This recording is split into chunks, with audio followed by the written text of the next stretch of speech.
Hello, good afternoon to my dear students.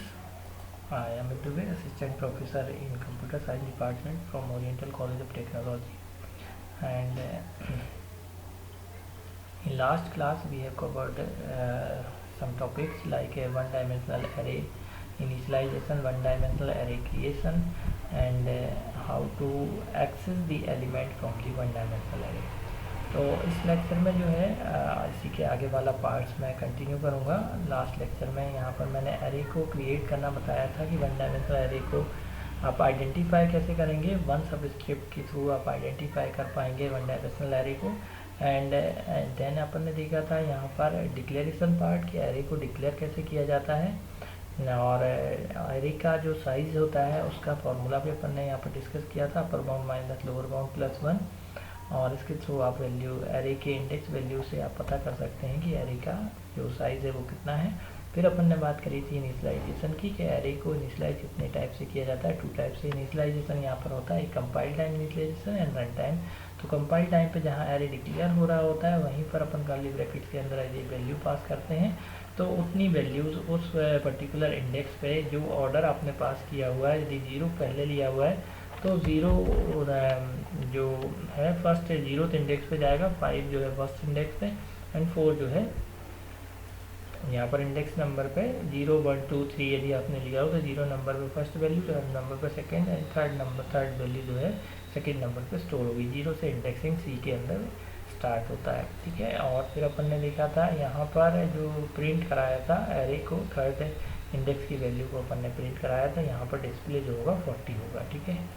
फिर मैं बात करता हूँ इसके प्रोग्राम की। एरे का जो इम्प्लीमेंटेशन का प्रोग्राम है तो यहाँ पर मैंने शो किया हुआ है जो 2 हेडर फाइल्स यूज़ की है, stdio.h जो कि स्टैंडर्ड इनपुट आउटपुट लाइब्रेरी है, जिसमें कि इनपुट आउटपुट फंक्शन की डेफिनेशन यहाँ पर डिफाइन होती है, लाइक ए प्रिंटफ, स्कैनफ जो फंक्शंस हैं यहाँ पर डिफाइन होती है इनकी मीनिंग। एंड कोनियन.h जो है सेकेंड लाइब्रेरी है, जिसमें कि कुछ स्टैंडर्ड फंक्शंस यहाँ पर डिफाइंड होते हैं, लाइक CLR SCR कंसोल से रिलेटेड जो फंक्शंस हैं। गेट CH जो हुआ, गेट CH जो है आउटपुट वैल्यू को स्टोर होल्ड करने के लिए, आउटपुट वैल्यू को कंसोल पर होल्ड करने के लिए यूज़ होता है, और CLR SCR जो है जो प्रीवियस आउटपुट होता है उसको डिलीट करने के लिए यूज़ किया है।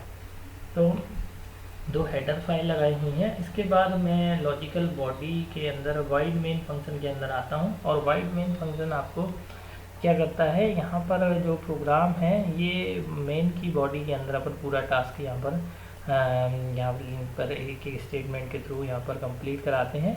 तो सबसे पहले मेन के अंदर मैंने यहाँ डिक्लेयर किया हुआ है इंटीजर A7 मीन्स एक एरे बनाया हुआ है इंटीजर टाइप का, और जिसका नेम लिया हुआ है A, एंड देन उसका जो सिंगल सबस्क्रिप्ट के अंदर वैल्यू पास करिए। 7 मीन्स साइज जो है एरे का 7 है, और 7 एलिमेंट्स यहाँ पर स्टोर हो सकते हैं इस एरे के अंदर। तो मैंने जैसा बताया था लास्ट क्लास में, एरे का जो साइज़ है ये पहले से ही डिसाइड आपको करना पड़ता है, क्योंकि एरे जो है ये यहाँ पर एक एरे के लिए स्टेटमेंट बोला जाता है कि the bound checking is the duty of the programmer. तो आपको एरे का कितना साइज़ रखना है या कितने एलिमेंट्स उसमें स्टोर हो सकते हैं ये आपको पहले से ही डिसाइड करना होता है। तो बाउंड चेकिंग की जो ड्यूटी है वो प्रोग्रामर की यहाँ पर होती है कि प्रोग्रामर ही एरे का साइज़ यहाँ पर डिसाइड कर सकता है। तो यूज़र के अकॉर्डिंग ये साइज़ कम ज़्यादा नहीं हो सकता।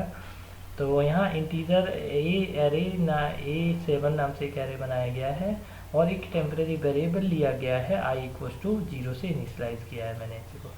फिर मैंने एक CLR SCR एक फंक्शन लगाया हुआ है, एंड देन एक मैसेज पास किया हुआ है, print enter the elements of the array. User को ये मैसेज प्रिंट होगा तो यूज़र वैल्यू एंटर करेगा, जिसको कि मुझे एरे के हर एक इंडेक्स पे स्टोर कराना है। तो मैंने हर एक इंडेक्स के बार बार स्टोर कराने के लिए या तो मैं यहाँ पर लिख सकता हूँ स्कैन है % एड्रेस ऑफ A ऑफ 0, फिर देन 0th इंडेक्स पे वैल्यू एंटर होगी, देन फिर से स्कैन है %D A address of A of 1, यहाँ पर 0 1 2 सेपरेट ये स्टेटमेंट के थ्रू मैं एक एक इंडिविजुअल इंडेक्स पर भी वैल्यू एंटर कर सकता हूँ।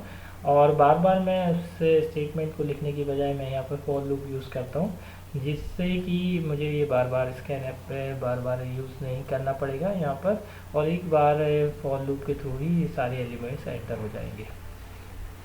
तो यहाँ आई की वैल्यू 0 से स्टार्ट हो रही है, कितनी रेंज है, लेस देन और इक्वल टू 6 तक चलाया गया है आई प्लस प्लस।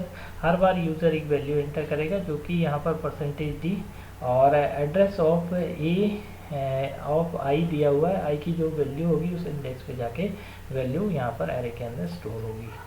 देन यहाँ पर फिर मैंने प्रिंट टाइप लगाया हुआ है और प्रिंट टाइप में the elements of the array you have entered as follow, ये मैसेज प्रिंट होगा और एलिमेंट्स जो स्टोर किए हुए हैं एरे के अंदर वो एक एक करके यहाँ पर यूज़र को डिस्प्ले कराए गए हैं। तो फिर से मैंने हर एक एलिमेंट को यहाँ पर डिस्प्ले कराने के लिए मैं बार बार प्रिंट टाइप का भी यूज़ कर सकता हूँ और एक इंडेक्स के थ्रू भी वैल्यू को एक्सट्रैक्ट कर सकता हूँ, लेकिन यहाँ मैंने फिर से फॉर लूप का यूज़ किया हुआ है। और फॉर लूप जो है I equal to 0 to I is less than और इक्वल टू 6 तक यहाँ पर मैंने फॉर लूप को 0 से 6 तक यहाँ पर रन किया है और आई प्लस प्लस होता जाएगा हर बार, और हर एक बार एक प्रिंटफ के थ्रू यहाँ पर फॉर्मेट स्पेसिफाई परसेंटेज दिया क्योंकि इंटीजर टाइप का एरे है, इंटीजर वैल्यू स्टोर की गई है।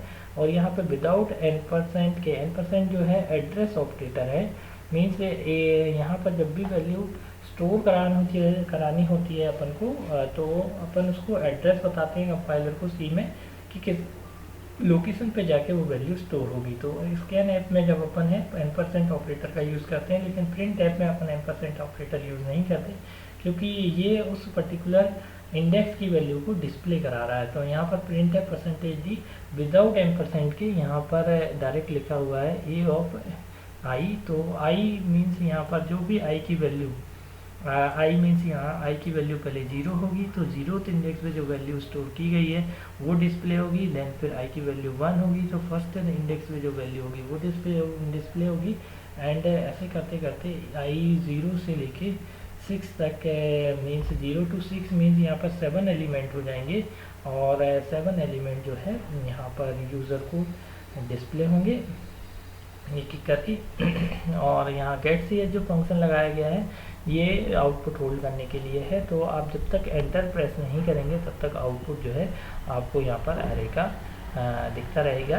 और ये कंप्लीट प्रोग्राम है जिसमें कि एरे के हर एक एलिमेंट्स को एंटर करना बताया गया है और उसके एलिमेंट्स को डिस्प्ले करना भी यहाँ पर बताया गया है। ये जो है कंपाइल टाइम पे आपका एरे जो है क्रिएट हो रहा है। मैंने लास्ट क्लास में डिस्कस किया था कि 2 टाइप से आप एरे को इनिशियलाइज कर सकते हैं, at the compile time and at the run time. तो कंपाइल टाइम का ये जो है रन टाइम इनिशियलाइजेशन है और कंपाइल टाइम का जो इनिशियलाइजेशन है मैं आपको बता चुका था कि यहाँ पर यदि कंपाइल टाइम पे इनिशियलाइजेशन करना है तो आप डायरेक्टली जब यहाँ वैल्यू इंसर्ट जब एरे को क्लियर कर रहे हैं उसी टाइम पे यदि ब्रैकेट के अंदर वैल्यू पास करते हैं तो ये एरे का जो इनिशियलाइजेशन है ये कंपाइल टाइम इनिशियलाइजेशन कहलाता है। और रन टाइम पे यदि इनिशियलाइजेशन करना है तो आप यहाँ पर ये जो प्रोग्राम है ये रन टाइम इनिशियलाइजेशन के लिए यूज़ होगा